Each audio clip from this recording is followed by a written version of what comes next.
आप देख रहे हैं सिटी इंडिया न्यूज चैनल, हक की आवाज। वजीर दाखिला अमित शाह भी कोरोना वायरस से मुतासिर। इस बात की इत्तला अमित शाह ने खुद अपने ट्विटर पर दी।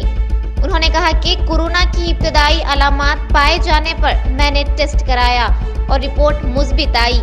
मेरी तबीयत ठीक है, लेकिन डॉक्टरों के मशवरे पर मुझे अस्पताल में दाखिल कराया जा रहा है।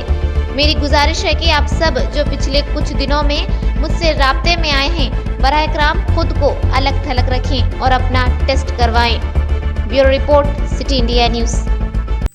दोस्तों, अगर आपको हमारी न्यूज़ और एंटरटेनमेंट तमाम प्रोग्राम पसंद आते हैं तो फिर लाइक करें, शेयर करें और सब्सक्राइब करें। और हाँ, बेल आइकॉन दबाना ना भूलें ताकि आप हमारी हर न्यूज़ और हर एंटरटेनमेंट प्रोग्राम से अपडेट रहें। देखते रहिए सिटी इंडिया न्यूज़, हक की आवाज़।